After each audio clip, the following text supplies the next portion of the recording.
in the and a U.S. Army veteran in World War II.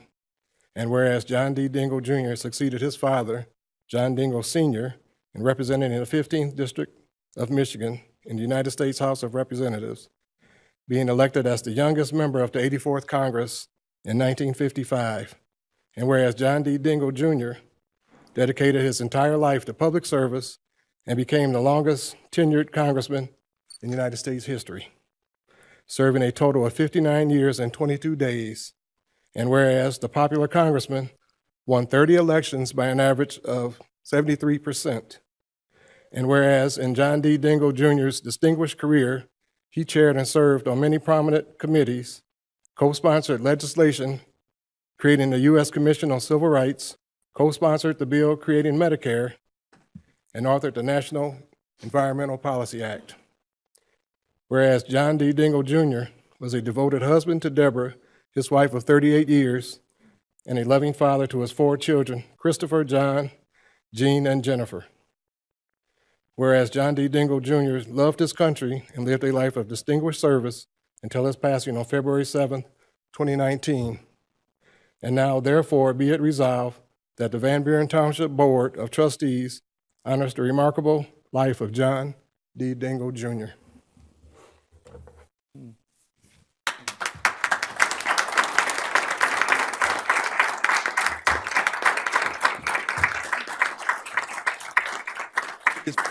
I would love it if you'd say a few words, but I know when everybody's talked to John, when everybody's talked about you, that he felt you were the love of his life.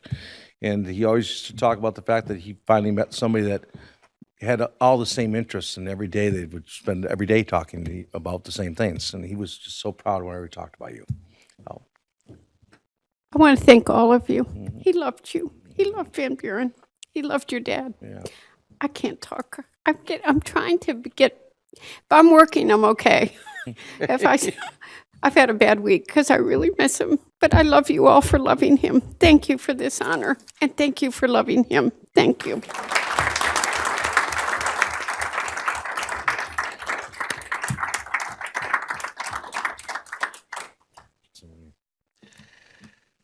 Thank you. Next, we're going to step out of line a little bit here. I'd like to call up our K-9 unit. Director Lorraine, could you please bring in Jace? And we're bringing Jace in now because we'd like to get Jace back out of here. Yeah, back to work.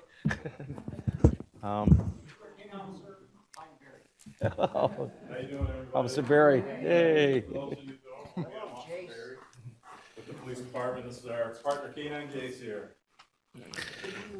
And you're going to talk about the fact that he just got a grant for a brand new vest. Yeah, he just got a bulletproof vest by way of donation through the Officer Colin Rose Memorial Fund and vested interest in K-9 out of Massachusetts. Mm-hmm. It was a lengthy application process that Deputy Director Wright and Director Lorraine helped me out with, and we had to go through several approvals to get this, and we just got it a couple weeks ago. Mm-hmm. Can you talk a little bit about the Jace's mission? Yeah, Jace is certified by National Association of Professional Canine Handlers and the Canine Academy Training Facility out of Taylor, Michigan. We are certified in narcotic detection, tracking, both suspects and missing persons. We also do evidence and article searches, and we're trained in apprehension as well. We do a lot of beatings. Okay. The future for this is to get them into the schools, get them out into the public, kind of help open lines of communication between the public safety department and the public we serve. Wonderful. Okay. Anybody want to say anything about? He's in here today. Surrounded by all these people. Keep him any longer. I'm sure he's got a lot of work to do. Pretty hyper today, but he's doing good. Maybe he's found growth on your person. Yeah. He's starting to do so right now.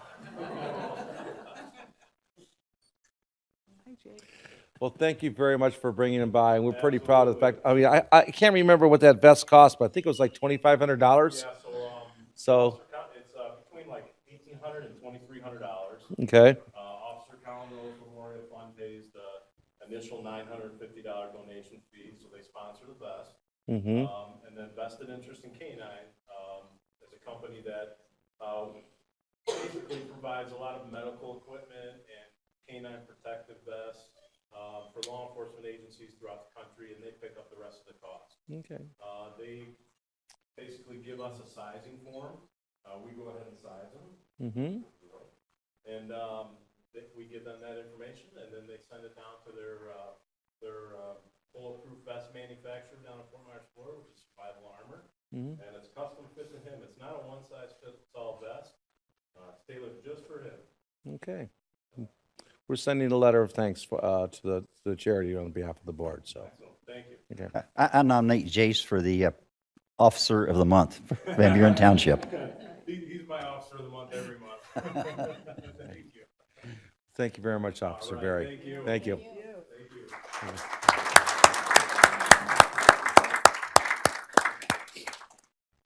All right, we're going to be moving on here. Congresswoman, we're about to get into some long, boring business of the township. If you really, I know that, yeah, well, actually, otherwise you're going to be here for hours. Thank you very much for coming out. Thank you.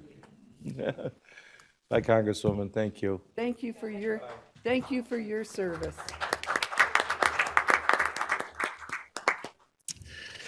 Next item is an executive summary of the meeting.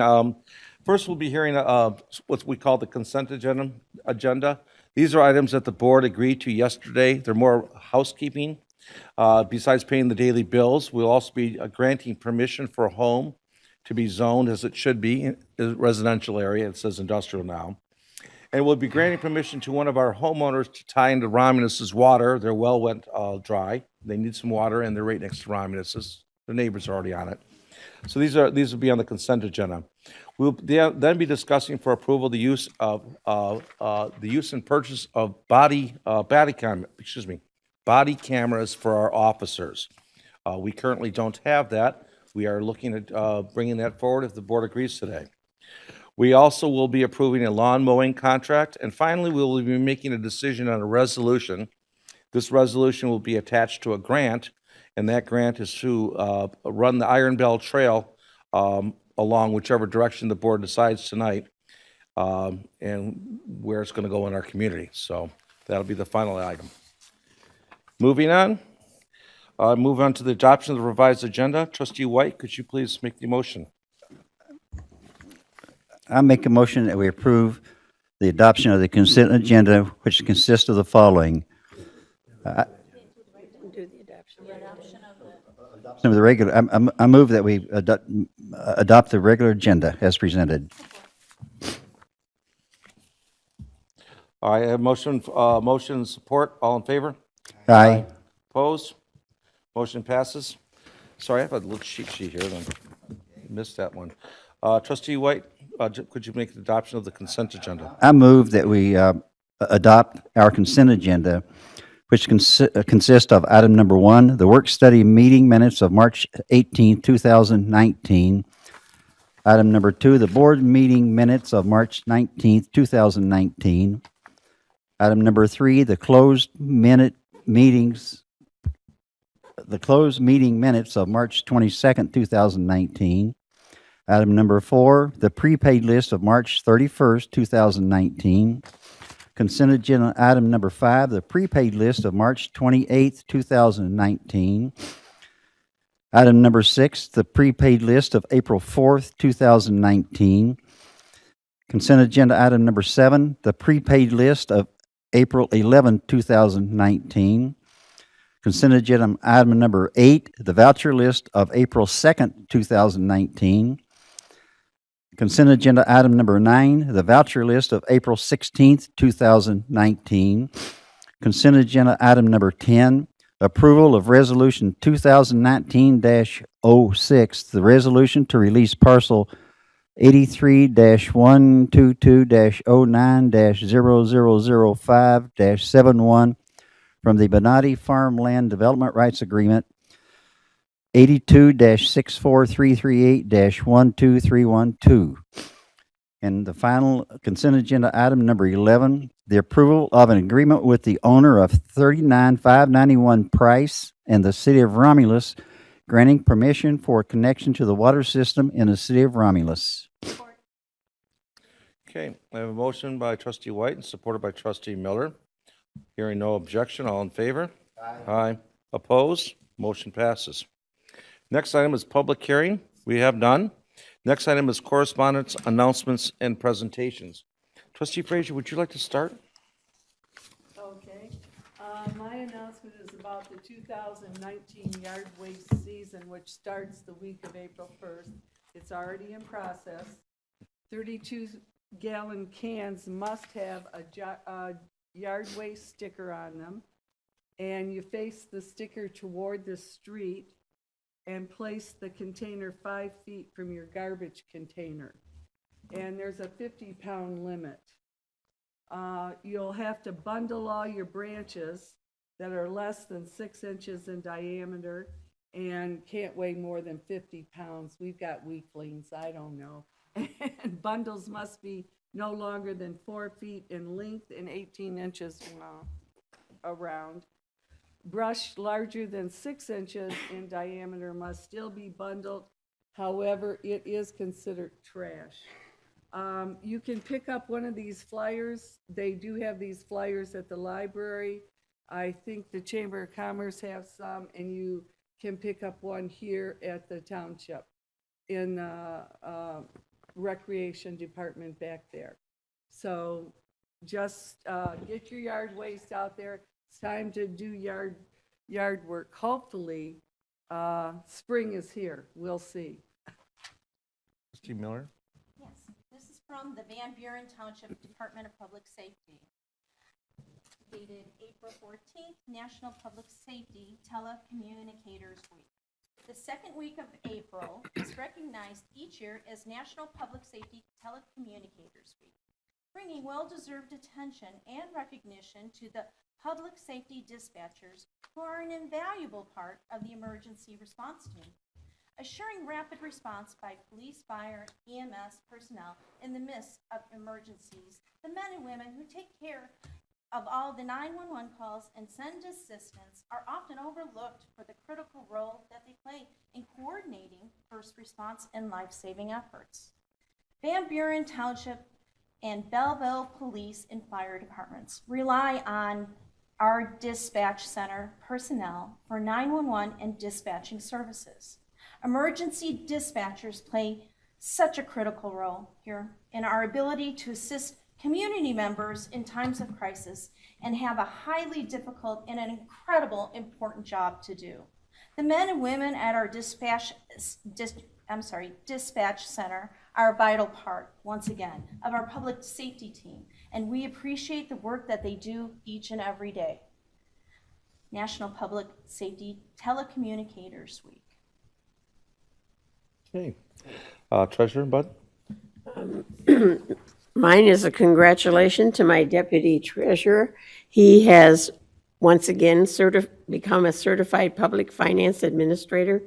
It started out as a three-year training program that we go through. He was first certified in 2004, and he has had to keep up classes and recertify every 5 years. So he has recertified in 9, 14, and 2019, and he is now certified again, and he is now a certified public finance administrator. He is a fine deputy. Couldn't ask for anybody. Sean, thank you very much, and we do appreciate him. And in my office, Linda Stevenson's there. She's our assessing coordinator. She's our, she has just attained a level 4 assessor. Level 4s are highly rare. In the state of Michigan, there was only 8 that got enrolled into that class, and she was the only one that made it through. So my hat's off to Linda Assessor. We're very lucky to have her with the township. Clerk Wright? The only thing I have is that to announce the administrative offices of Van Buren Township will be closed Friday, April 19th, in observance of Good Friday. Thanks. Everybody else? Trustee White? What's free today? Not much, but on Saturday, June the 1st, 2019, Van Buren Township is sponsoring a free tire disposal, June the 1st, 2019, that's a Saturday, from 10 a.m. to 1 p.m. here at Township Hall. You can call 699-8926 for further information. However, we are limiting it to 6 residential tires per household. That's residential tires, not heavy-duty tires, anything else would be cars, vehicles, and things of that nature. So limit 7 per household. June the 1st, Saturday. 7. That's what my paper says, 7. Odd number, right? It should be 8. But it's 7. So just say it's 7. Okay. So, Nicole, did you just have up the drug take-back box? Could you put that back up on the screen? We didn't do that, did we? Second. Okay, yeah, we now have a drug take-back box in our police lobby. If you've got prescription drugs, just come on in and drop them off here. Detroit Wayne Mental Health offered these boxes for free, and so we picked one up. So don't leave them around your house. There's a lot of problems with drugs. If you've got old drugs, bring them in and drop them off, please. That'd be nice. It'll be there 24/7. They're open, like all police stations. Thank you. That'll be it for that. All right. Next, I guess, is the presentation of the State of the Township address. And since it was videotaped this year, instead of listening to me speak, I believe it's about 15 minutes, and we do it once a year. And so we have the videotape presentation. Nicole, could you begin it? I believe we're offline now.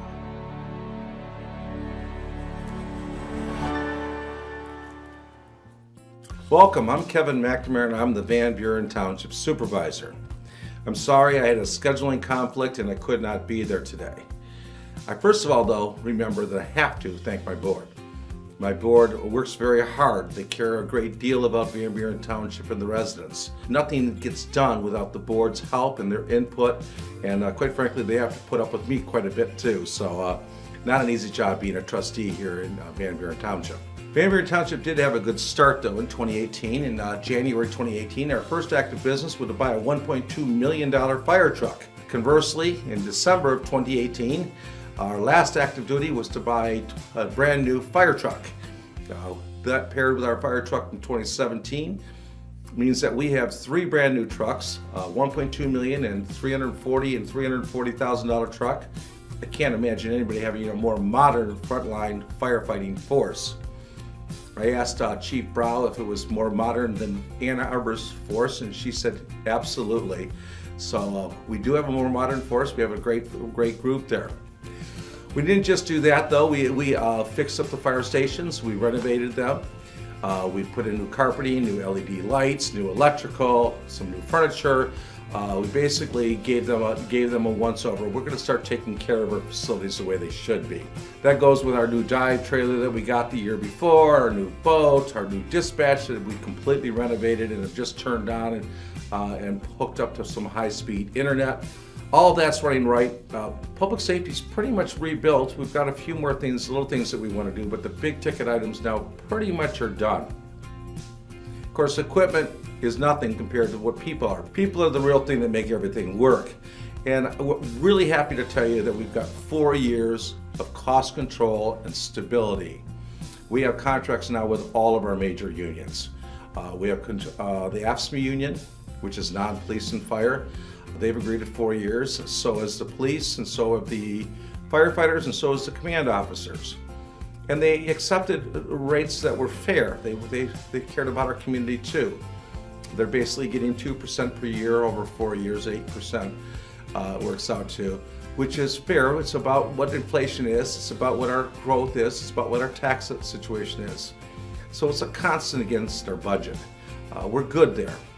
I have to mention my clerk, because my clerk is my partner, my full-time partner, along with the treasurer in the working of the township. He was awarded the MTA's Township of Excellence in Election Administration. Election administration is a big deal for the clerk, of course. And with Proposal 3 that just passed, it's going to be a bigger deal because absentee voting is about to happen. Now you can go basically sign up for absentee voting for any reason, anytime. you don't need one, just go out there. So there's no excuse not to vote. Go there, vote by mail, get it done. He also has a lot of other regular duties like processing FOIAs, cemeteries, paying the bills, and taking care of payroll for all the employees.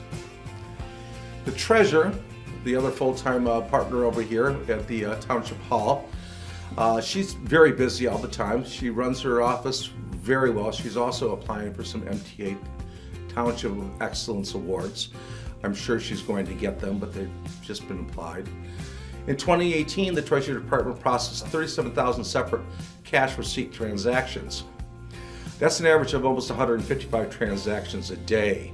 She does a lot of cash transactions. She's always on target. After 39 years, when I count my blessings, I count Sherry Budd twice. She is just amazing for us. She knows how the budget works, and I really, really am thankful for her.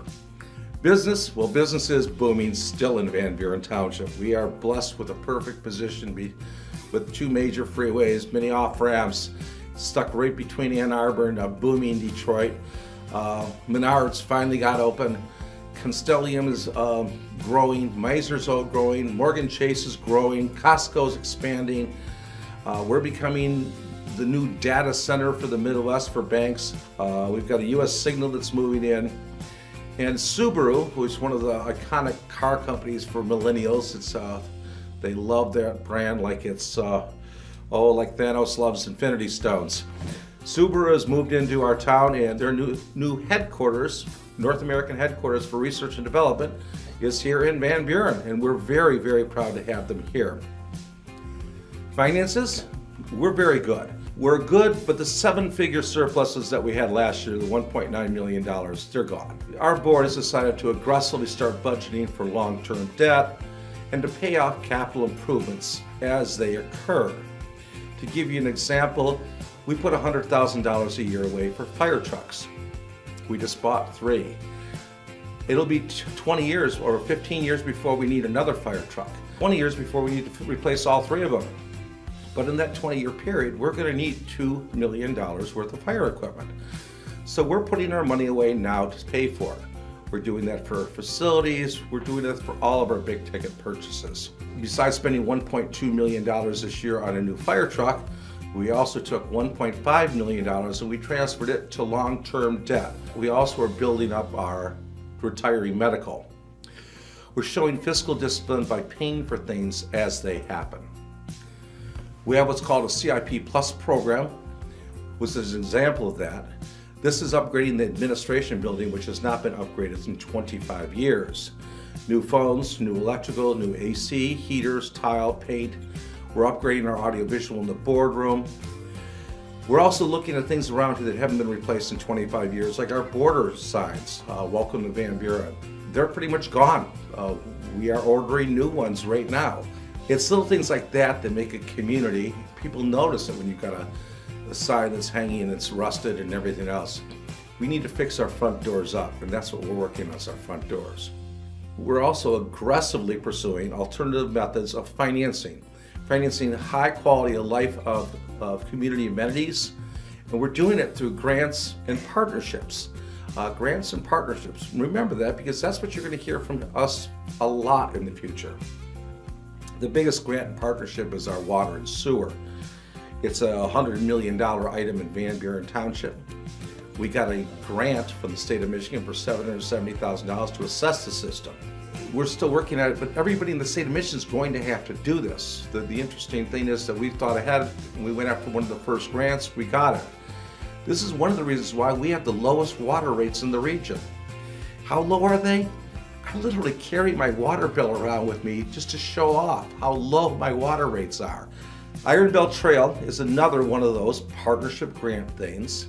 Phase 1 is getting built right now. It's in the books. It's going to go from Belleville Road to the Riggs Park, and it's going to run along Huron River Drive. This is being built from $330,000 from Michigan State grants, and it's going to have $30,000 from the county. And we're going to kick in $100,000 from the Township of Van Buren for that section. But we're moving up. We've got Waterloo Pathways Group, which is starting to work with us and helping us out. They kicked in about $50,000 in engineering for the next slated section of Iron Belt Trail, which is Picking the Way We Go. And it appears that they're slating this in for up to $600,000 in additional grants.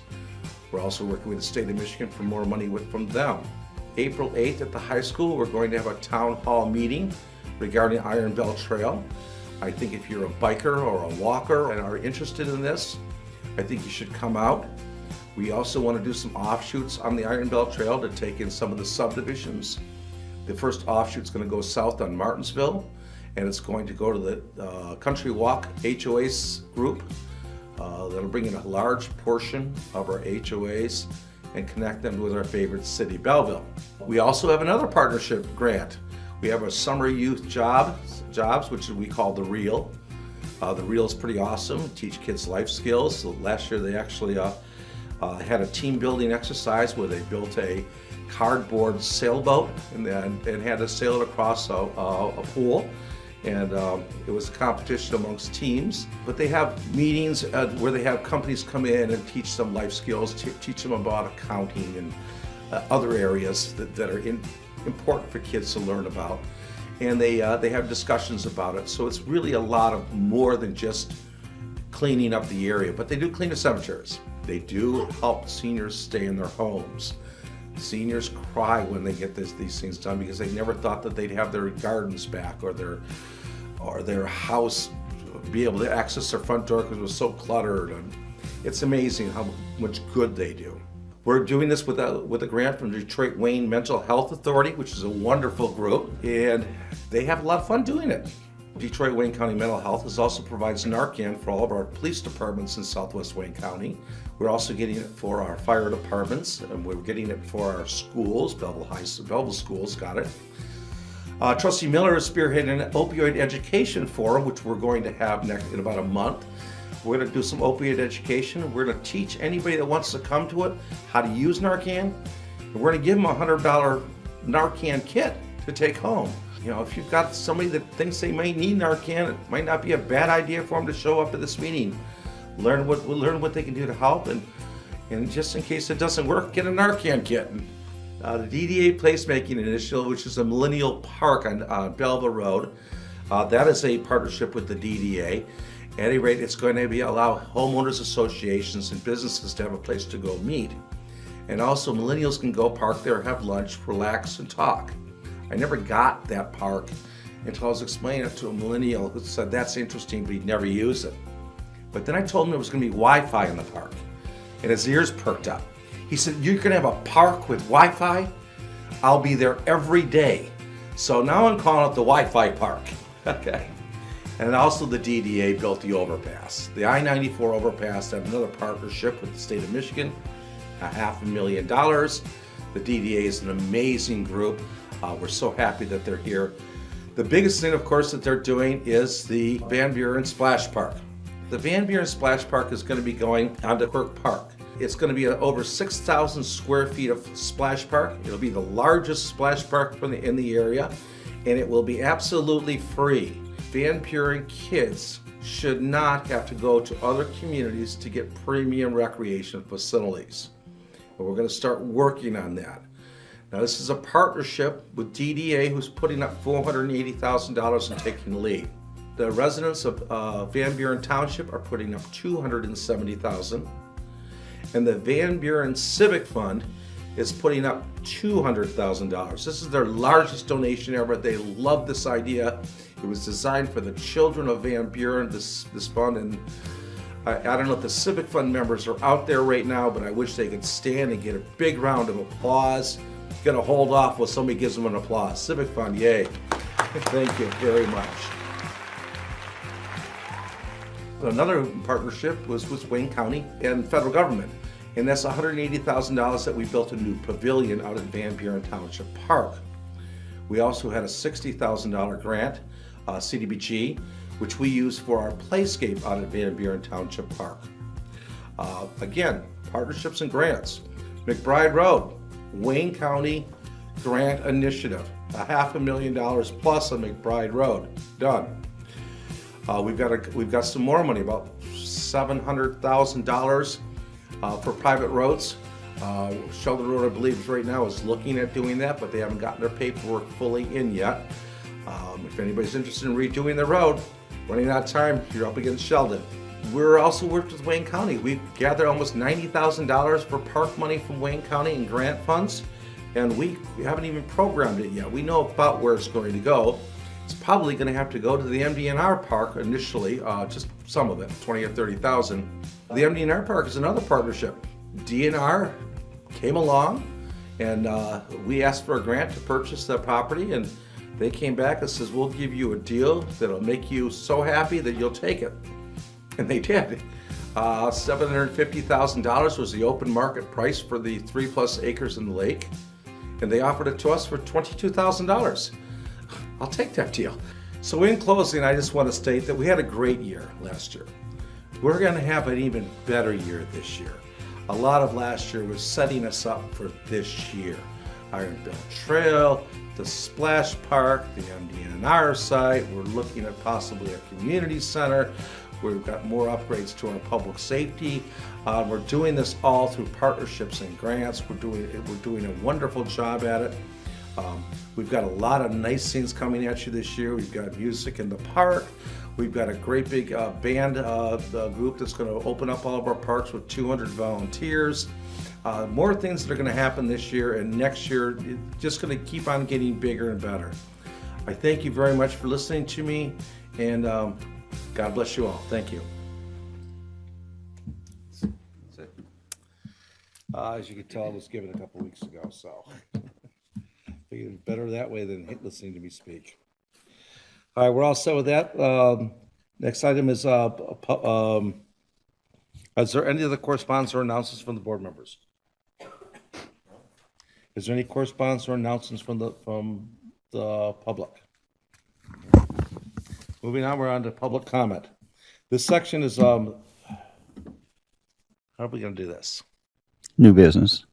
New business only. It's new business only, but new business is Iron Bell, and I think that half the people here want to speak on Iron Bell, correct? It's on the agenda. It's on the agenda last, and they probably want to speak at that time. Let's Well, move no, it you, to the, no, they speak now on any agenda item that's on the Okay. agenda. All right. You know what? Let's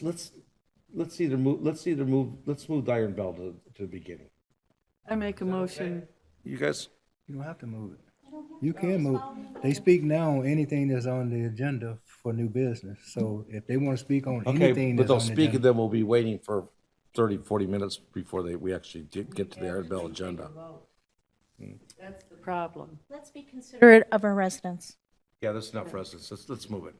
We're gonna can I get a motion to I move? make a motion, we move the Iron Bell resolution to number 1 from number 5. Support. All right, I have a motion, I have support, all in favor? Aye. Opposed? It is now up. Okay, so right now, we're gonna do public comment, and the first item is going to be the Iron Bell Trail. Does anybody wish to speak from the public on the Iron Bell Trail? Come on up. We have to come up here and use the microphones. You're on TV. That's better Supervisor, yet. Trustees, I'm Charlene Brooks, and I'm from Country Pond Trail.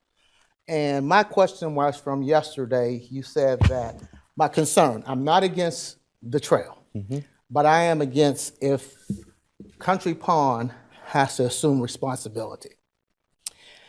You said, and was said in the meeting yesterday, that the language would be put into the contract that we would not. Is that correct? I can't speak for the board, but I would back that. That was my concern, that it would be put in the proper language, that we would not be responsible nor liable for the maintenance or upkeep of that. Also, was there a density study or demographic study done on the residents on Savage Road and also Huron Road? And what year was that done? I'd have to look over to engineers, PEA. Did you do anything like that? We counted roofs of the houses along the route, just for sheer data to see what was along them. Okay, so what was along there? I mean, how many houses, what's the, if you're gonna put a trail up and down the road, or, so what is the density on Savage Road as opposed to Martin's, Urine River Road? How many, and when was that study done? Well, I can't speak to how many people live in those houses, but just your rooftops of houses, there's 23 homes along the east route here on River Drive, where it would leave the downtown Belleville area to the park. And then there's approximately 70 houses if you went down Martinsville to Savage, down the ITC corridor, down to Phoenix. So are the That's not counting so, houses in the subdivision. so the subdivisions are not counted in that? No. Okay. But in general, when we were looking at the route, just to clarify, that we generally look at the amount of houses in terms of there's usually a few percent of voices that have to buy their houses. So we look at that data, but by and large, we're looking to pick up neighborhoods and connect them to parks. So it's considered a positive to pick up like downtown Belleville and the denser areas around the center of Belleville and get them to the metro park. That's the primary goal of the project. Okay, because I know yesterday you guys said it was a time conception on the grant money, and so that's why you were in a hurry to. Let's speak about the time conception, because that was a question that was asked. Uh-huh. The time conception, I understand, is that they have to have this done by June 15th. We were asked initially to have it done by April 2nd, and go ahead. Is this on?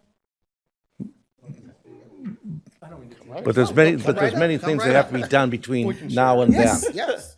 Okay, thank you. Well, just introduce, I'm Jeff Smith from PEA. So the timing on this, there's two timing factors. If I could speak to that one, we're in the middle of a planning process. There was a grant that started last year in 2017 and 18. We started that process and it finished when we got some input from some of the community on Huron River Drive that they want us to explore alternatives. That grant expired. We never really got to finish exploring all those alternatives. So then we got another grant this year that's being administered through the Huron Waterloo Pathways Initiative, and that was 4 times the size. That grant takes us through June 15th. So that's the June 15th deadline. We're about maybe 3/4 of the way through it. So we've spent about 1,000 hours of planning and analysis in this area, looking at the pathways. Where we're at now, the two pending deadlines are, we have completed the preliminary route analysis, come up with a recommendation that we've presented to you, we presented it to the public, gotten a lot of feedback on it. That one we feel is ready to move to preliminary engineering, but that's a major chunk of money of the grant, and we didn't want to do that till we got all the communities to sign off. And Ypsilanti Township seems okay with it, Belleville seems okay. We're formally looking for their acceptance as well, and then your acceptance. So that's what we're waiting on. The June 15th is when We that have to have grant the preliminary expires. engineering done by June 15th. We have to have the preliminary engineering done by June 15th. And the reason why that needs to be done by June 15th is that triggers a next step in the process to move forward with further engineering and design, which would take about 6 to 8 months. Because at the end of all this, there is a pot of money sitting at the state for communities, and this is to your benefit, for communities that have shovel-ready iron bell projects. They have somewhere a little bit over $5 million, which is a lot of money, ready. If you had the project construction drawings and ready to bid today, they would most certainly hand it to you to build, which would be a tremendous benefit to build a pathway through your township. With that kind of money comes, know, I don't have to tell you that kind of money doesn't always come, and it may not be there after 2020. So there's a push to wrap up these construction drawings by the end of the year. So we're under a lot of pressure to get it done by the end of the year. And as it moves on, the weeks go by, it gets more difficult and difficult to get there. So this is that step in the process. By the end of April, we wanted that done. Now, there's one other deadline that is May 1st, that the grant with Ron and Jennifer submitted a grant to the DNR, a mini grant for further planning and design. And there's a couple of points in the township that on Denton Road, where the road used to go over Willow Creek, that's gone. And in some kind of more difficult areas of the pathway to do further planning and engineering. These are the questions that people have asked us in the town hall meetings. I'm like, well, I don't have that total answer because that's a further design and engineering exercise and permitting exercise. You have to work with the state. So they applied for these 2 grants, $50,000 each. And in my discussion today with the DNR, that it's very likely you're going to get those, but they need to hand them out before May 1st. So the only reason you wouldn't get them is if you just wanted to continue looking at the planning process, which is something we'd encourage you. If you had a preliminary resolution on a route, that would almost guarantee you at least 50 grand and possibly $100,000 within the next 2 weeks to continue the process. And then if anything came up that we had to change the route, you're not committed to this until you actually pour concrete, right? So any changes, just come back to the board. Okay. So those are the sense of urgency. So sorry to monopolize. No, strategic you approach. answered my question. No, you answered my question. And the second question, and I'm gonna sit down because somebody else wanted to talk. You said that if for some reason in the engineering, not the engineering process, but the process is that we get this grant, right? And we don't fulfill all of it. We don't owe the grant money back at all. We're not liable for that. The citizens of Van Buren, okay. Thank you. Anybody else wish to speak? Thank you. Name an organization for the record. Good evening. My name's Evan Alexander. I'm the attorney for Country Pond Estates Home Condominium Association. I don't have a whole lot to add. You've heard from the constituents, concerns about traffic, safety, the amount of traffic on the various routes that are being discussed. I just want to point out a couple of things. One thing that was just mentioned, the number of homes that are along each of these various routes. I think it was about 24 that are along Huron River Drive. So you need to get the approval of those homeowners to either run the path through there, use eminent domain, or run it along the road right-of-way. Along the Savage Road, Route B, there would be about 70 homes that you'd need to work with to get that approval. Then I just want to confirm a couple of points. I believe these have already been made, but just want confirmation. There would be no cost for the maintenance, repair, or replacement of the pathway to the condominium or homeowners associations that abut the pathway. Is that correct? Again, I can't speak for the board, but I don't think the board's plans on doing that at all. And there is no intention of having those associations or the homeowners be responsible themselves for the maintenance, repair, or replacement of those pathways. Believe that the testimony that the board heard pretty much agreed that we don't want to do that. That We is would all have to that I- pass resolutions, and the board would speak at that point. That is all that I would like to clarify for now. All right. Thank you. Supervisor. Trustee White and then Frazier. Oh, I was going to make the motion, Oh, okay, is that it for the public comment? evidently. Okay, I had a question on what he stated. It's my understanding that if we put the path through the right-of-way, it doesn't have to have the homeowner's approval. Is that correct? Because we own, please. the right-of-way. The township does. County. County does. Owners would not be responsible for maintaining that. They wouldn't be responsible for planning, and they wouldn't be liable for anything that happened on it either. Because it's our responsibility. Correct. Okay. the Trustee White for a motion. Supervisor, I make a motion that we consider approval of Resolution 2019-07, a resolution for support of the Iron Bell Trail in the Charter Township of Van Buren. Resolution 2019-07, April 16, 2019. A resolution of support for the Iron Bell Trail in the Charter Township of Van Buren. The Charter Township of Van Buren, Wayne County, Michigan ordains, whereas the Charter Township of Van Buren recognizes the importance of providing a range of outdoor recreational opportunities to meet the needs of the residents, and whereas the Charter Township of Van Buren desires to advance the quality of local recreational opportunities by providing facilities that are universally accessible to residents and guests, and whereas the State of Michigan Department of Natural Resources is promoting the Iron Bell Trail, which comprises of a hiking route and bicycling route extending from the far western tip of the Upper Peninsula to Belle Isle in Detroit. Whereas the State of Michigan Department of Natural Resources has designated a portion of the hiking trail route to be in the Charter Township of Van Buren, and whereas an engineering firm, PEA Incorporated, has evaluated several alternate routes for the Iron Bell Trail to run through the Charter Township of Van Buren in an alignment study with the purpose of connecting the Washtenaw County portion of the route with the Lower Huron Metro Park. Whereas the Charter Township of Van Buren has held an informational meeting regarding the alignment study at Belleville High School on April 8, 2019, and received feedback from the residents who live adjacent to the potential routes of the trail. And Whereas the Charter Township of Van Buren has received feedback from several residents who live in the vicinity of the proposed trail routes.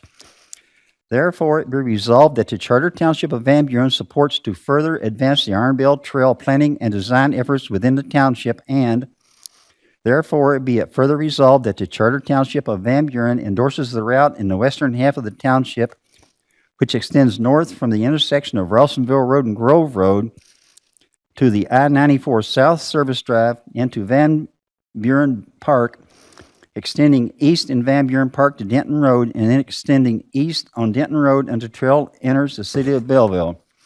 And therefore, be it further resolved that the Charter Township of Van Buren endorses the route in the eastern half of the township. It extends east along East Huron River Drive to the east, then Edison Lake Road to the east across the Huron River, then north into French Landing Park to Haggerty Road, then south on Haggerty Road until the trail enters Lower Huron Metro Park. And therefore, be it further resolved that the Charter Township of Van Buren recognizes that as the trail planning and design efforts continue, it may be necessary to make modifications to the route of the trail, and therefore, be it further resolved that any deviations from the above described route will be brought back before the Charter Township Board of Trustees for further review and consideration.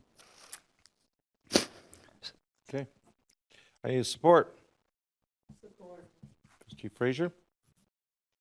Okay, come on up, Director Akers, could you take us through this? Yes, I'll, what I'll do is I'll give an overview of the portions of the resolution, and then I'll, look to answer some of the questions that were asked at work study yesterday. So, as it indicated, there's a proposed resolution before the board to consider.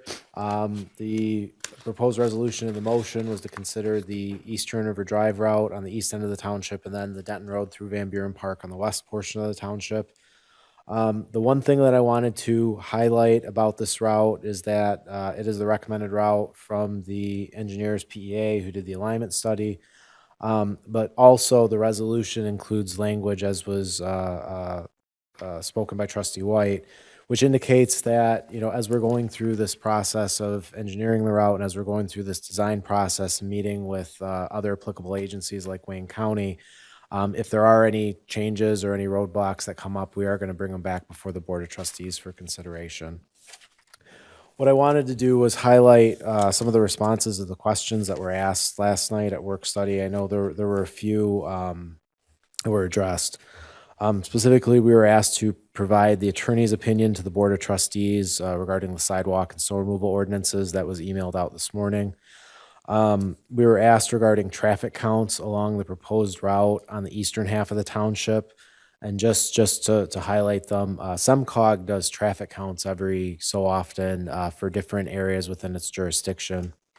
They recently did traffic counts in Van Buren Township for these stretches of road. These are the most recent ones. So they did in 2000, I believe it was 2012. They did the traffic counts between Martinsville and Haggerty at 3,320 average annual trips or average annual daily traffic. For the East Huron River Drive route between Haggerty and Martinsville, they had 4,045 average annual daily traffic trips. And then on Bemis Road, they evaluated it between Martinsville and Haggerty, and they had 2,904. And those are both emailed to the board this morning. The other comment that we were asked to provide information on were with regards to the township's general liability policy. The township does have a general liability insurance coverage through MMRMA. Our general liability coverage limits $15 million. And our certificate of coverage was sent out this morning as well. The other question we were asked was with regards to the grants and the due dates, and I believe Mr. Smith from PEA addressed those. And then the last item that I want to touch on that was asked for that and how we plan to address it is with regards, we have a meeting with Wayne County tomorrow at 2 p.m. We're going to, Mr. Smith and I are going to meet with the county reps down in the permit office to discuss items regarding, you know, the trail and drainage, some of the technical engineering requirements that the county may require, but we're also planning on bringing up some of the other items that were addressed, such as speed limits on East Huron River Drive and Martinsville Road, and then timelines for the bridge replacement project that's going to be occurring on East Huron River Drive as well. So with that, those were the questions we were asked to provide answers to, and based on that, we look forward to board discussion. Do you have a picture of the trail route? Can you put it on that? Can you put it on that? Does that work? So people in the homes can see what it is? Might need a little bit of help from Nicole, but Okay. there is a way to. Oh, perfect. There she goes. Thank you, Nicole. But yeah, give me just one Trying moment. some of our new technology.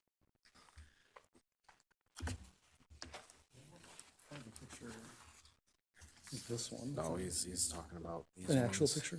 Yeah. The photo? There you go. Oops, upside down. Okay. Actually, what I was looking for was a map. Oh, Okay. Thank you. All right. Does anybody have any questions for Mr. Akers while the public can actually see this that's in TV land? Get him in Baghdad here. We already had public input.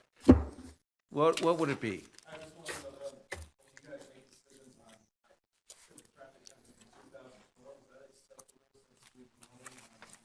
Actually, the traffic, to us, to me, the traffic count wouldn't have mattered. In fact, the more traffic, the more I would want a sidewalk or path. But it was a question that was asked, so we got the answer. Does anybody have any questions? Okay, then I guess we're ready to vote. We have a motion by trustee White. No, we're not ready to We're not vote. ready to vote. I Then mean, go ahead. comments. What question do you have? I'd like to hear what the board has to say about this. What board? This board, yes. Does anybody have any questions? So, yes, let's have questions. Let's have a discussion. Because we Good. represent all of you, we should be asking the questions. I'd like to hear from the board members on how they feel about this. So, please. I'll go first. When 2 years ago, when I first started looking to put in sidewalks, I walked here on River Drive. It was dangerous. I heard from a lot of people that they wanted sidewalks. We started looking for money for sidewalks when we discovered the Iron Bell Trail, and how we could not have found that before, I don't know. We discovered there was a lot of money involved with putting in sidewalks. So we went after this aggressively. We got a grant from Wayne County. We got, Director Wright got a grant from the DNR, thank you. We used that money to develop the engineering to go after more money. Obviously, it worked out pretty well. And in my mind, at least the reason I began doing this, and the board pushed because they wanted to do it too, was that we had a master plan that was done by your group a couple of years ago, 7 or 8 years ago, which called for making Van Buren a more walkable community. And the idea was to build out this Iron Bell and then use that as the backbone for a walkable community, so we could branch off that and bring in other community subdivisions, so they could all be attached into Belleville. And so therefore I am absolutely for this. It's doable. The Huron River Drive one is picturesque. The state likes it. The Waterloo people like it. They're more apt to fund it. I like the idea of going down to Country Walk in your area, but the problem, because there's so many people that I would like to link into the city of Belleville, but the problem is that once you get down to your population area, in my mind, you've still got to go 2 more miles then, or 3 more miles, $3 million more to link into the Huron Metro Parks.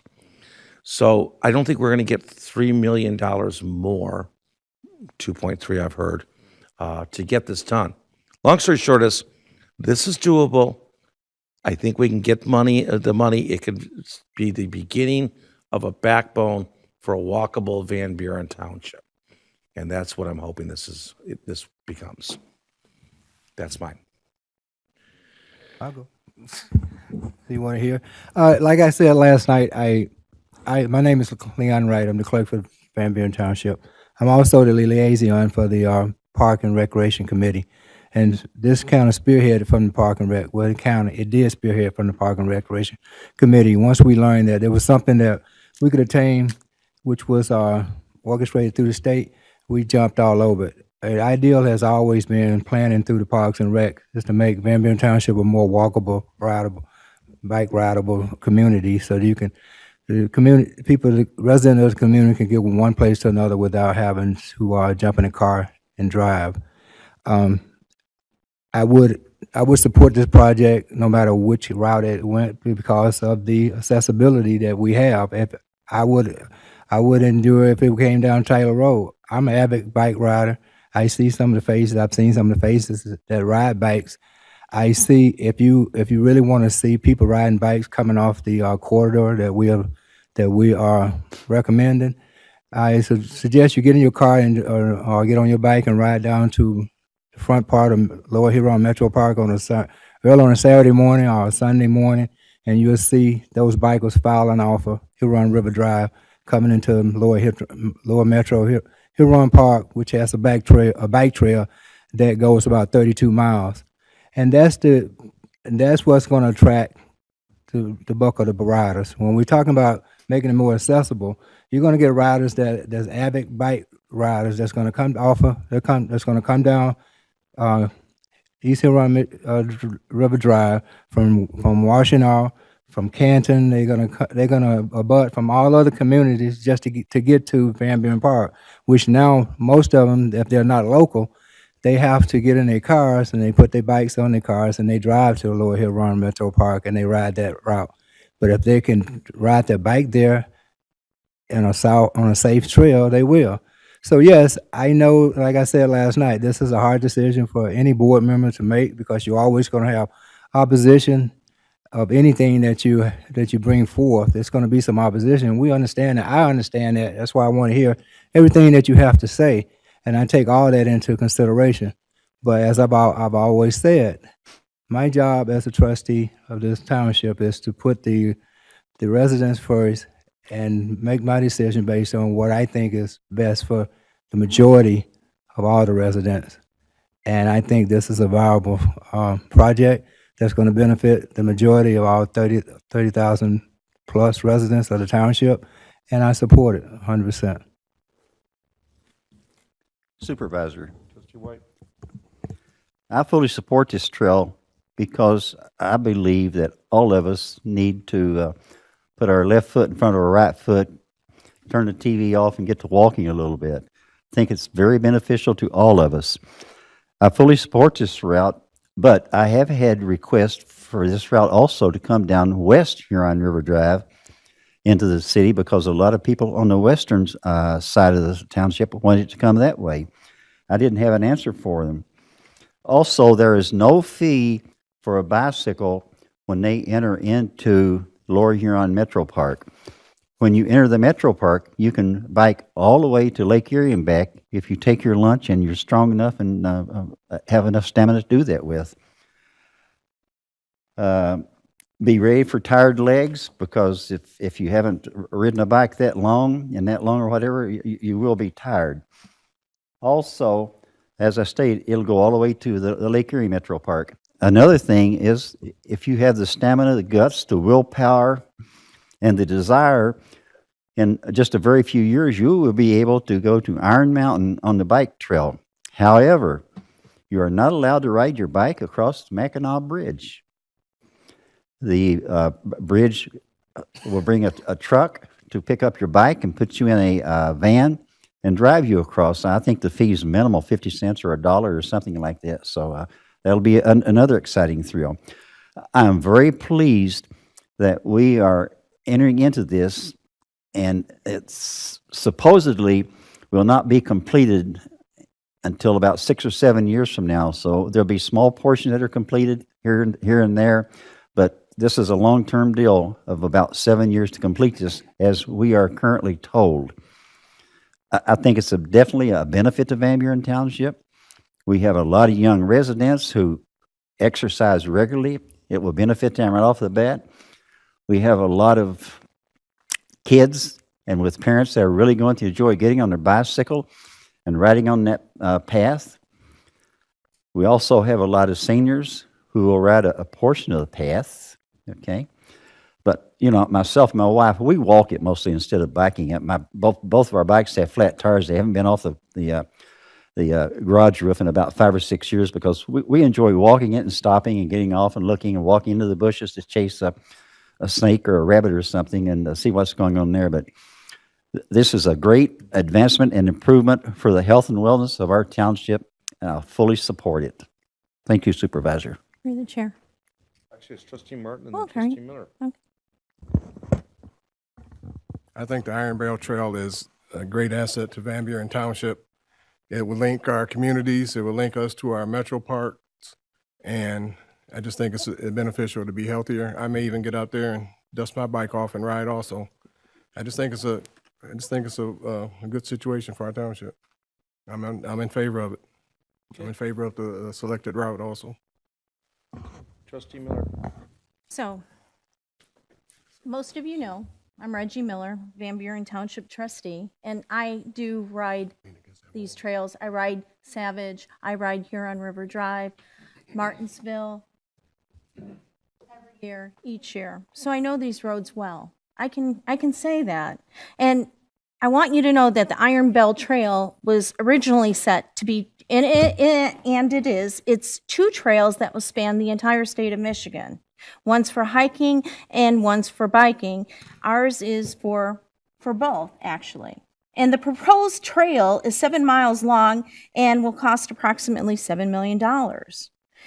Van Buren Township aggressively pursued grants, donations, and funding sources to make this happen. I am not opposed to the trail concept, absolutely not. I'm pro-trail. I want to encourage recreational opportunities and a healthy lifestyle. That's what we've all said we wanted. There has been many discussions, and a strategic plan was to market our beautiful Belleville Lake, our premier lake community, and possibly make VBT a downtown destination. And if you look at the, according to SEMCOG, our lake, according to the strategic plan, was the focal point. We have 25 miles of shoreline in Van Buren Township, and the accessibility to that is limited. We need to make this lake available not just to those that live on the lake, but to all our residents. We were encouraged to leverage our location, a daytime destination.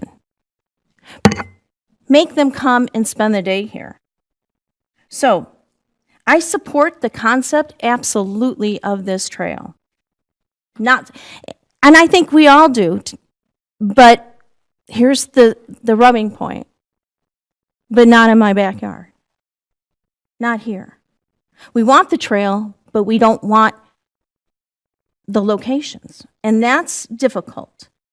I've spent many hours, as I'm sure most of this board, to go over the details, the pros, the cons, but most importantly, the safety of our residents. So that part I'm okay with. Now I'd like to hear about the rest of where this is going to go. I remember that we accepted a grant for $30,000 so that we can hire PEA who would be able to choose the most suitable trail. The township paid another $10,000 matching services, and the park and the master plan sent out a survey asking what the residents wanted, and hiking and biking trails were important to them. So, I'd like to hear more. I don't want to steal anything from you as to what you were going to propose, but the detail is incredible that I went into to make a decision. It was not lightly. I walked the trails. I got on each road on foot and looked at it closely. That being said, I'd like to hear more about what proposed route we're looking at. I know what was Pardon me, presented, so. Reggie, in my motion, I proposed the Eastern River Drive to Haggerty Yes. It's the Yep. Denton Road, Eastern Huron River Drive is the motion that's put forward. And Sold on it. You might have proposed it, but I'm not sold on it. Sorry. you're not sold on the Edison Lake? Just said that. I walked, I talked. Yes, I'm not sold on either one. Propose another route? No, I want to hear, sometimes, I'd like to hear what Ron has to say about this. A little bit more. What could he say? Not making the decision. It's our decision now, Well, then why are you up there? because he's here to give information. I'm If you ask available him for questions, he'll give you questions the if information. they're there. All right. What was originally recommended and why? How did we arrive here? Let's start with that. I'm sure everyone wants to know. The alignment study which was prepared, and Mr. Smith, maybe you're a better person to address the details of the alignment study, but they do look at a number of different factors in the community. Give me just 1 second. So they evaluated a number of routes within the community, and they created a quantitative scoring system for how they address them. So they looked at 10 categories for each of these routes adjacent to on these roads. They looked at residential accessibility, commercial and institutional accessibility, trailhead opportunities, connectivity, which looks at connectivity tying into where the routes are in other communities and where they tie in, recreational opportunities, safety, scenic variety, viability of long-term maintenance, feasibility of development, and property acquisition feasibility. So they went through the alignment study. Was a quantitative analysis which evaluated several routes within the community, and the routes that scored the highest were the recommended routes. So that was through Van Buren Park, down Denton Road, into the city of Belleville, and then down East Huron River Drive over the bridge to Haggerty and into the Metro Park. So who came up with this point system? PEA. PEA. And it's what I'm sure PEA uses for all the trails, correct? PEA is here. Yeah, I'm looking at them. It's actually a system that was developed by the National Park Service for rating trails nationwide, and it's a common rating system. And then you can modify, it's typically just for ease of math, it's a 100-point system.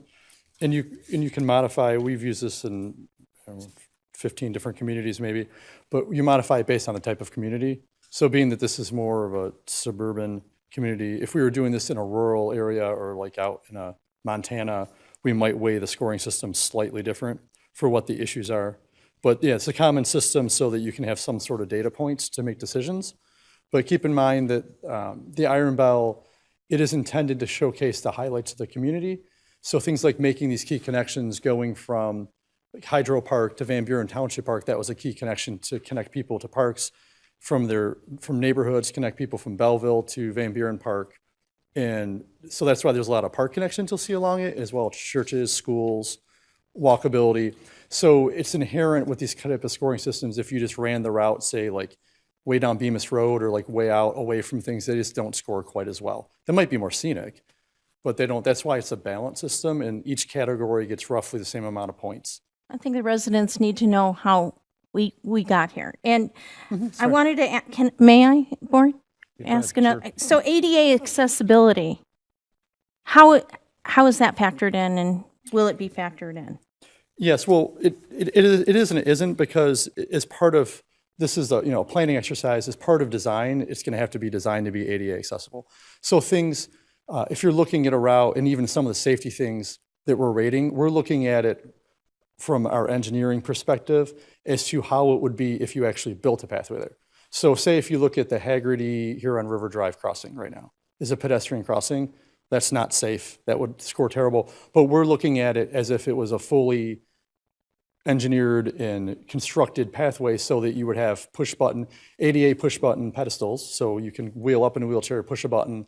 It would set a timer clock. It gives you 20 seconds to cross the street. So we're looking at it kind of like 3 steps down the road. So ADA is factored into all that, but it'd be trail ADA standards. And so certain areas, like if you're familiar with Van Buren Township Park, there's a lot of hills in there. So there's some challenges with that. So we had to look at that to see, is it feasible to build it, make it up to code? But that's been considered quite heavily. And Edison Bridge, Yeah, it needs to be rebuilt. I mean, parts of it need to be rebuilt. okay. And so does the bridge coming into, and we looked at that in terms of feasibility, construction, and potential costs. Because if you also look at down Denton Road, that bridge coming into Belleville, that sidewalk is not safe. It's like 3 or 4 feet wide. So that's a factor that in time, that if that route is on here is one of the preferred routes, but knowing that route, when they replace the road, it wouldn't be a good use of money to go spend the money to just build a pedestrian bridge, but when they replace the road, to then put it in a plan with the county to replace pedestrian accessibility. And that was one of the factors going down Rawsonville Road. You notice that's not on the route, but getting across the Huron River was a major factor. It's extremely expensive. And and maybe the supervisor can answer this, how do we minimize truck traffic? You've been on Huron River Drive? Mm-hmm. I can't figure out why trucks are on that road anyway, because there's just nowhere for them to go. But it is a Class A road, and because it's a Class A road, we've already talked to the county, we cannot divert truck traffic. Well, I think it's important to bring up. All right. Although I did hear somebody say they wanted to lower the speed limit, and I'm all for trying to do that. And you mentioned that yesterday. And how could we actually do that? Well, you have to petition the county, and the county petitions the state. And We're having a meeting tomorrow with the head of engineering for Wayne County to talk about that. Yeah. It's difficult to lower the speed limit, but we'll be talking about that. And again, keep in mind, it's a side path. So when we were out there doing our analysis of Huron River Drive, I personally find it terrifying to be along that shoulder. But again, you would not be on the road. You'd be probably 10 feet off of it on a side path. So I understand. it's a lot less intimidating. I've taken that path many times. Yeah, I mean, so you Yes. know how it feels. Yes. All right. Okay, all set? Trustee Frazier, Well, I see it as, just one comment. The point system, as Trustee Miller brought up, the point system, as I remember, for Huron River Drive, they got 700 and something points. And the next route wasn't even close, right? Or there wasn't, it was a larger gap than in Huron River Drive. What I'm getting at came out far ahead of the second best. Yeah, it was about 10 points different. Oh, I thought, I asked that. On a scale of 100. So it was like 81 and 72 or something like that. Okay, 81. So from a point perspective, yeah, there's a difference. I mean, 10 points is quite a bit, actually, in the Okay. scoring things. Okay. But there's also another factor there that was brought up earlier, I guess it's cost. That we didn't really build that in heavily here, but it's a little bit factored into the feasibility development. But again, if one route costs approximately 2.3 million more than the other, that's Considerable. potentially you could approve it and then it just wouldn't be feasible because there wouldn't be any money available to actually build it. You could probably only build a portion of it. Well, I'd just like to start off by saying that we are a successful and growing community because we seek partnerships and grants, which are key to giving our residents amenities that make our township a desirable place to live and raise families. We could never afford to do something like this on our own, and we could never, therefore, we couldn't encourage healthy living to the point that we can with this trail route. I'm not happy with the way that we communicate it to our community. I think we could have done a better job. I think every homeowner that was going to be affected should have gotten a notice from the township saying this is being considered, and we'd like, you to be aware of the meetings that we're having. But this didn't just start this year. Last year, the Director of Recreation had this same kind of public hearing where we had diagrams and we had proposed routes at the high school. So and then we've had opportunities to get public input before. But because it's a tough decision and it's coming to a vote, you know, I am encouraged by the amount of response that we've had from our residents on this issue. Never think that your voice isn't being heard, because it is being heard.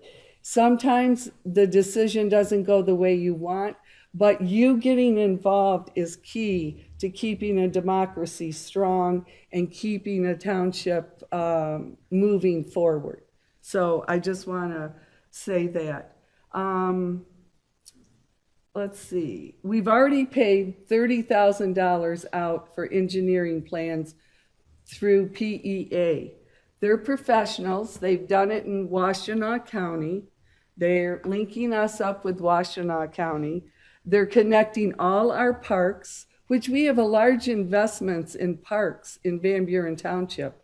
We have the Van Buren Park, Riggs Park. We have Lower Huron Park. We have a lot of park amenities for our residents. So they've taken into consideration connecting all the parks, and they're professionals. Now, they've studied it. They've used a national rating system, and they came up with several different routes that were proposed. One of them was Huron River Drive, which was recommended by the engineers. And it, as far as I'm concerned, it highlights one of the gyms in Van Buren Township that is underutilized, and that is Belleville Lake. People think that the city of Belleville owns Belleville Lake. Well, guess what? Van Buren Township owns Belleville Lake, and we don't make it a highlight of our community enough, as far as I'm concerned. So I think we could improve upon that. And I like the scenic route better.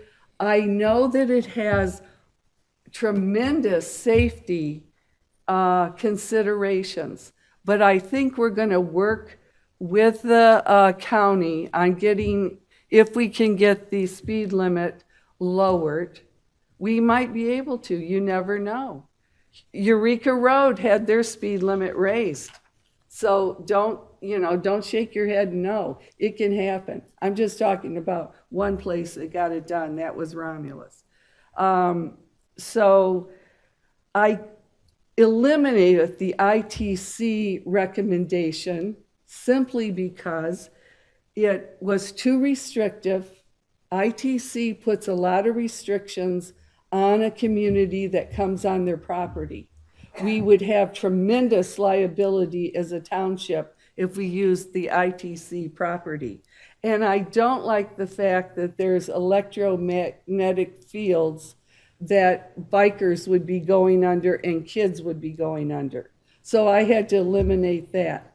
Savage Road, we got the most dissent against the proposed Savage Road route.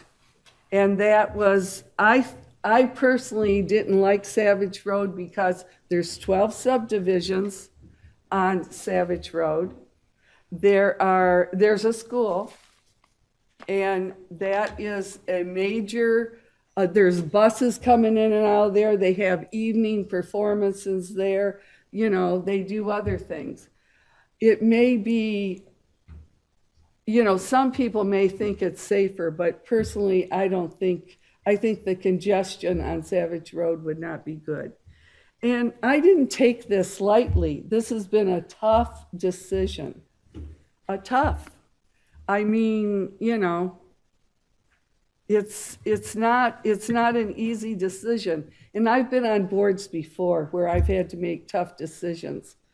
The toughest decision I ever had to make was in the 80s on the school board, bringing sex education to schools. So I've been through it. So I think this is a really tough decision, but one that we have to do, and we have to move forward. We have to give our residents amenities like the Iron Bell Trail. Okay. Treasurer Bud? I support the idea of a trail. I think there were things wrong with both of them. Once again, I think the cost of the IT corridor was something that we really had to consider. I also didn't like it going through the trail, and we were gonna have to be responsible of cutting the grass on that area, so I think that would have been much more expensive for the township.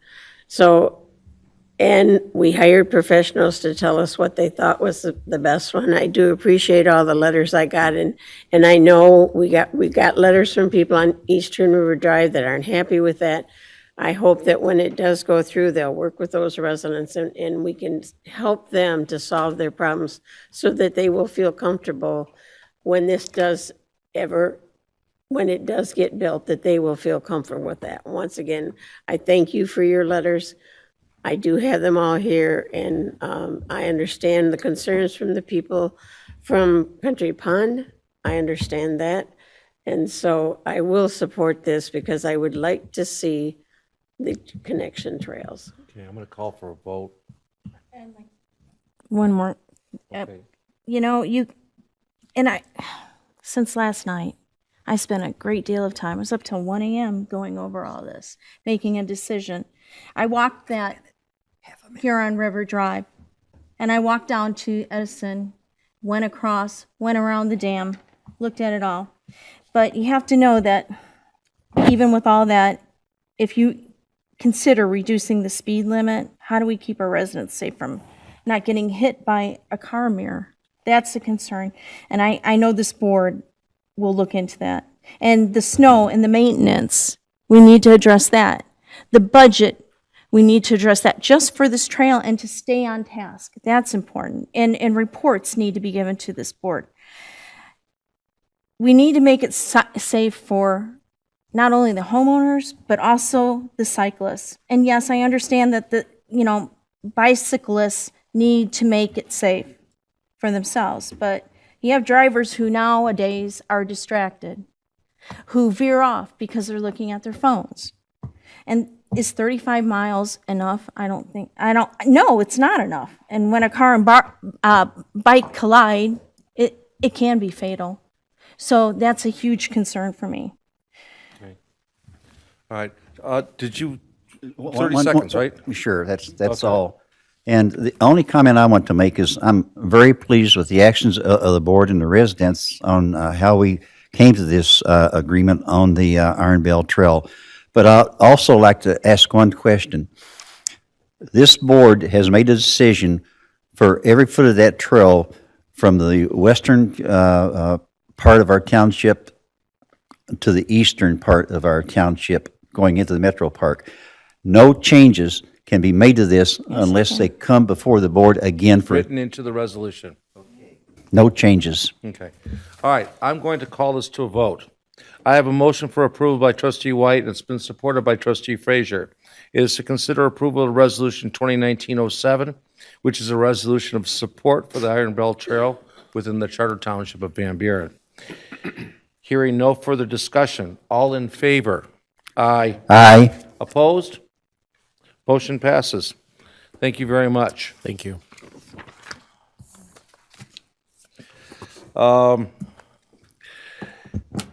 PEA Associates, there are a few homes that are very close to the road that railing that we discussed, the fence, that would be, I'd like you to talk to those owners when we get down to designing it. I would encourage any homeowners in the township, because we're moving on to preliminary engineering, if they have concerns about proximity, if they're on the route, reach out to Ron, Reach out to Ron or reach out to me, Mr. Monty. and then we can have one-on-one discussion with them. We can meet them. Yes.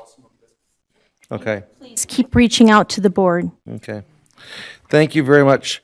We're moving on now. We're over to the original line item number 1, which is to consider approval of an amendment 2019 annual budget, amending the 2019 annual budget, which is our state forfeiture fund, to go out and purchase body-worn cameras for our police department. We will be, yes, trustee Martin. I make a motion to approve amending the 2019 annual budget, the state forfeiture fund portion, Okay. and purchase body-worn cameras for our police department. Support. I heard two of them. Support. Who, Miller? Yes. Okay. All right. Okay.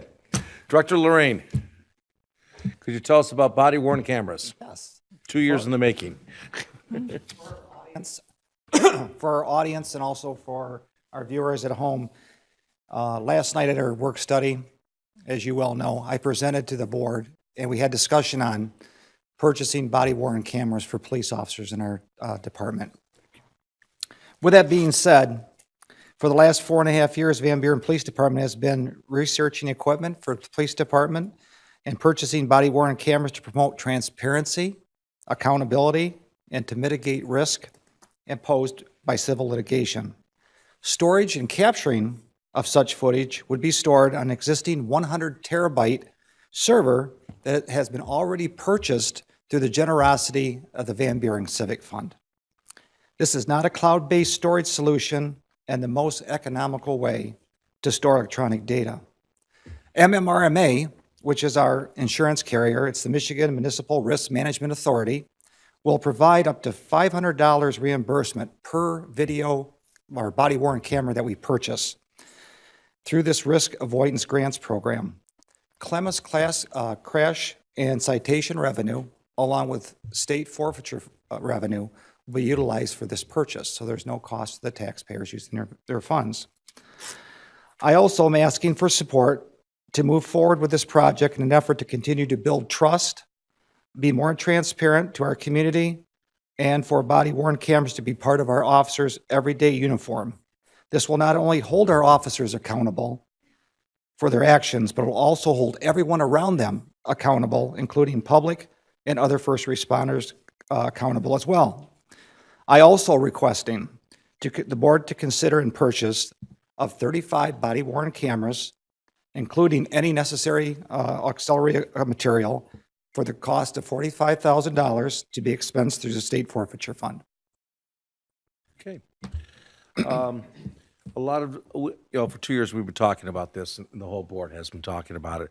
And for 2 years, we've been watching everybody else out there, other police departments. We've been running our own little internal research and development projects here. We've built, we saw the mistakes made by other departments where they're stuck with six-figure storage problems with investing in cloud-based things. After 2 years of research and 2 years of trial and error, and slowly but surely building up a large terabyte storage system in-house, I'm probably the ones that slowed this process down more than anybody else, out of fear from hearing other communities what problems they had with these. But now we're ready. We've done our homework. We've done it the right way. We let everybody else make the mistakes. Van Buren Township is ready for body cams on their place, I believe. I'm sorry. Yes, I did. Yes, Treasurer Bud. I'd like to make amendment to the motion so that it would include that the budget would be amended by transferring $45,000 from the state forfeiture fund balance to the capital outlay 266000970 and approve the purchase of the 35 body-worn cameras, including any necessary materials, for a total cost of $45,000. Support. Yes. What would that change be? They just need to add what the amended motion is. Okay. Did you get that? Okay. I'm sorry, it's Clerk Wright's turn. I'm sorry. Just Clerk like Wright. to make a short announcement. MMRMA, which the director mentioned, is the insurance company that insures the township for all the risk and liability.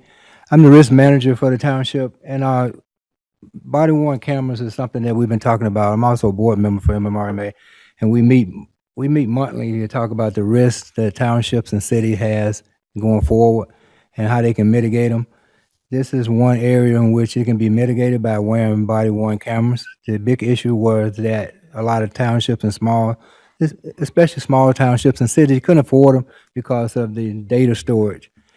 We have been lucky enough to receive funds to cover that data storage, and now we can move forward. So what this means, this is going to minimize our everyday risk while our public safety officers, and also, like this public safety director indicated, also make it more accountable, not only make our employees more accountable, but the public more accountable on how their actions are too.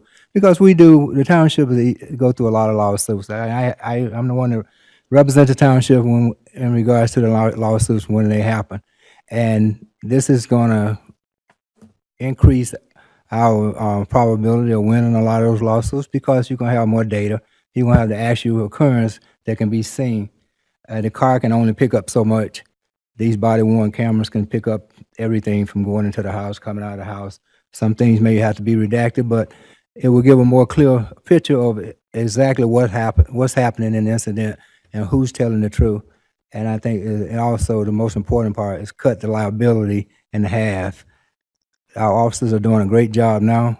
The instances is down dramatically for the year, but this is going to help tremendously going forward in our rates and occurrences, which is what escalates our insurance rates. Thank you. Trustee Frazier, but just 1 second, I have to do a housekeeping.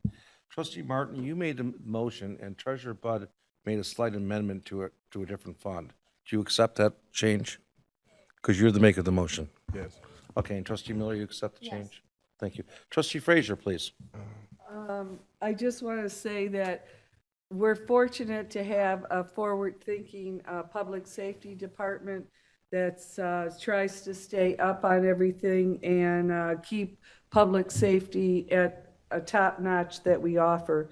And I hope that we're going to get training for our officers in order to know how to use this, because they're not going to have their camera on all the time. They have to know how to turn it on and off, I would suspect, in different things about how to Goes on and off. plug it in at night. You could have maybe shown a picture so the public could have seen it with our camera there. We should have probably.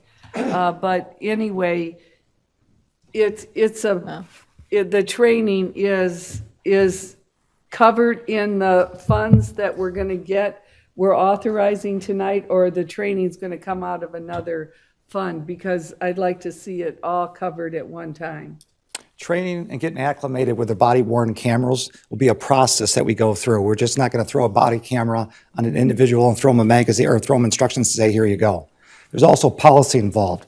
So it's going to be in phases. The first phase, when that body camera comes in, it'll be given to the patrol officer, and the training involved will be done at roll call, which they won't be on overtime. It'll be during their regular roll call first thing in the morning. They'll be given the body camera. They'll be given instructions how to use that body camera. And for the first several months, and I'm talking we're hoping to get them in within a month or two. So from maybe May or end of June, when they get them, to all the way to the end of August, probably the 1st of September, middle of September, they're going to have an opportunity to wear these every day, play with them, take video on them, and get experience on them, and also learn the policy, when you can have to have it on, when you don't have to have it on. These body cameras are all set up that when you're driving around in the car, as soon as you put your overhead lights on, the body camera is activated. If your vehicle is over 85 miles or 80 miles an hour, the body camera is activated. So there's safeguards in place there that camera comes on. So they'll be trained, no cost, no extra cost of training. That's already built in roll call training. They'll be there every day. Plus, they'll have that time to feel comfortable for it. They'll go over the policy, and how it covers it, and what the state mandates are on it. And then at the very end of the season, at the fall, then we'll start implementing it on the road. Okay. So this would cover the training comes yes. with the camera. Okay. It's all roll call training. Anybody else? Just one quick comment. It's been about probably 10 years now when we first talked about this, not 2, but 10, when the Public Safety Committee brought it up, and technology just wasn't there yet. Server issues were a big problem, so I'm so pleased that we're finally getting these cameras, and that you'll have the training in place, and these officers will go have this added protection. And kudos to your department for pursuing this. And the insurance was a huge factor here. So glad to see this implemented, and look forward to seeing those cameras on those officers. And they are waterproof if they have to dive in. That was Yes. also explained. So. And there was another question asked about them falling off their uniforms. They have magnetic adhesives that go onto the clothes. So when they were showing how it worked, you'd almost have to rip and tear your clothes off to get that body camera off their body. So we look at that about losing equipment. This has been a long time in the making. Like you said, it's probably been around 10 years since we first talked about it when you're in the Public Safety Committee. But in the last 4 years, we were like the township supervisor. We erred on the side of caution. We didn't want to pull the trigger. We wanted to learn more. And we're lot here. of so it's nightmares. great. A lot of departments are having a lot of nightmares because they got into this without realizing the costs. We took our time, the technology's come around, the civic fund bailed us, helped us out here too. So time's right. Okay, before I go to second, you wanted to speak again? Okay, does anybody else want to speak on this issue? I just want to say the transparency, residents should be pleased with the opportunity that the public safety is giving our residents to have transparency in what happens with a police stop or the police coming to their home or any incident that happens. And I think that's a good thing whenever you have transparency. Call for the vote. I have a motion for approval by trustee Martin. It's been supported by trustee Miller. It's to consider for the purchase of 35 body-worn cameras for the police department. Hearing no further discussion. All in favor? Aye. Aye. Opposed? This motion passes. Thank you very much, Director. Thank you, and thank you for the board for your support. How long before you're wearing body cameras? Depending on when we can get them, and then, like, again, there'll be a training process put in. I'm hoping to have them by the end of May, that you're going to see officers wearing them on a regular basis. But again, we're not enforcing policy. They're learning the device, and they're also learning policy during the summer months. And just for the public's knowledge, there still will be a camera like there is right now in the front of the cars. That's There'll be a correct. camera We'll in have the- more in the cameras. cars. We'll have different angles. This is what's great about this. So The we'll have mobile 3 video cameras per camera car. could only capture what's out the side of the lens of the camera on the front dash of the car, and is what compared to the distance of the audio, that's all you're getting. You get into stores, you get into buildings, you get on a foot pursuit, you've lost your video and you've lost your audio. With a body camera, the officer could be a foot pursuit and be 10 miles away, and you're not losing anything. You're capturing all the high resolution, it's HD video and audio. Okay. Thank you very much, Director. Thank you. Okay, I'm going to take liberty on 2 and 3, even though they are first readings of ordinances. I can put them together for the first reading. So, this is to consider approval of the first reading of ordinance 04-16-19-1 to rezone parcel V125-83-10599-0003-000, otherwise known as 13440 Martinsville Road, from M1 Light Industrial to R1B Single Family Residential. In addition, we're going to consider approval of the first reading of ordinance 04-16-19-2 to rezone parcel V125-83-10599-0004-000, otherwise known as 13510 Martinsville Road, from M1 Light Industrial to R1B Single Family Residential. So moved. Clerk Wright? Who's that? Okay, Trustee Frazier. Okay, Director Akers. Thank you. As we discussed at work study last night, essentially these are 2 properties. They each have existing single-family homes on them, and both are zoned M1 light industrial, where single-family homes are not a permitted use. Both properties are master planned for single-family residential districts as well.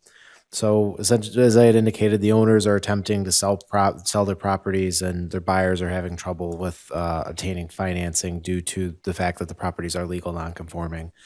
So essentially, all they're asking to do is rezone their properties with homes on them from industrial back to residential. Okay. Does anybody have any questions? I'd just like to say that those residents actually thought their property was zoned residential until they started to sell them, and then it became known to them that it was industrial. So we owe it to them to change it, I think. Okay. Just one Trustee question. White? Is this the property that was possibly considered for a dog park a few years ago? Property next to the railroad track?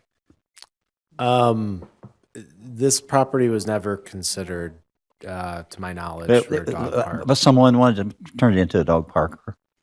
Oh, it's not? No, Oh, okay. wrong property. Okay. Hearing no further questions, I have a motion by Clerk Wright. It's supported by Trustee Frazier. Hearing no further questions, all in favor? Aye. Aye. Opposed? This motion passes. Thank you. Next item. This is for the approval of the selection of Gonzi's property maintenance for township grass cutting and related services for 2019 for the amount of $62,730. Trustee So Frazier? moved. I'd like to make a motion approved. Support. Trustee Miller? Okay. Director Best? Yes, thank you, Board. Today, I'm bringing to you the Department of Public Services recommendation for the approval of the selection of Gonzi's property maintenance for the township grass cutting and related services for 2019 for $62,730. This was the result of an advertised sealed request for bid. The contract for services involves lawn cutting, landscape maintenance, and spring cleanup of various township-owned properties. This contract is for the 2019 season with an annual renewal option for up to 2 years. Gonzi Property Maintenance Company was the previous holder of the contract, which started in 2012 and was renewed ever since then. This request for bid was widely advertised. 2 sealed bids were received. Gonzi Property Maintenance was the low bid. After a careful review of their bid and a reference check, the Department of Public Services is recommending the approval of this contract to Gonzi Property Services. I'd also like to point out some of the changes and additions That would be good. for the previous contract to this new contract. Not only is the grass cutting services part of this, but the Fire Station 1 and Fire Station 2, where we have done all the work with the lighting and new landscaping and other things there and all the interior work that we've done. We've also added spring cleanups to this contract for around the fire stations and this building, as well as tree trimming and mulch work being done at the fire stations and this building. Further, the work that was well received by the community, where we cleared the brush and debris and weeds off of the bridge embankments in the spring of 2018, has been added to this contract as a related service, as a fixture to this contract. So we will continue to do that work as a standard practice from this point on under this lawn cutting and property maintenance contract. So the Denton Road Bridge and the Belleville Road Bridge will be cleared as part of this. Of course, all the other areas of township property will have the lawn cut and maintained properly. Gonzi he's unable to be here because it is spring and they're busy, but he was, when I spoke with him, he expressed his love for the township and we're happy to have, recommending him to be back this time, for the next session. Okay, anybody have any questions? Well, Trustee comments. Miller? So I'm glad to see that the difference between last year and this year, really none, other than we get more coverage. That's important. But what's really important is that our residents aren't complaining about the condition of our property and the cemeteries. So they're doing an excellent job. We should recognize that. And it's nice not to hear the complaints we once had. You know, the complaints we once had were tremendous. And Clerk Wright could attest to that as well. Okay, thank you. I just like to say, through the chair, I'd just like to say Gonzi's have done a great job for the township in the past. I'm glad to see a local person. Most of them were all local, and we sent out bids to a lot of local people, but we only got 2 bids, and they were within $120. So I'm glad, because we're getting more really for less when you look at it. So I'm always for getting more for less. Okay, I'm not sure that, all right. I mean, we sure. are getting more work done by them, and it's the same Excellent work same done. price, yeah. Does anybody else have any comments? Will this be the same price for the next 2 years? Or will we have a cost of living increase into that? It's my understanding that this is the price that'll be for the next, if we renew it, it'll be the same price for the next 2 years. Okay. Could it go up though? I mean, what if the cost of gas goes up to $4 a Are you gallon? renegotiating our? No, no, I'm just saying. I'm just Quit saying, while you're ahead. you know. All right. I have a motion by trustee White, and it's been supported by trustee Frazier. Is trustee White? No. No. Trustee, I have a motion. Sorry, we've been skipping around a little bit. Yeah. I've got a motion by trustee Frazier, supported by trustee Miller, for Gonzi's grass cutting service. Hearing no further comments. All in favor? Aye. Opposed? This motion passes. Thank you. Thank you, board. Next item is we have reports, which we have none. Next item is public comment from the public. Anybody wishing to make any public comment today? No?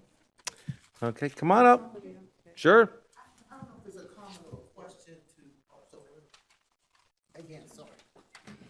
Normally, I'm supposed to say you have 3 minutes and we're not supposed to respond, but you're the only one here, so go ahead.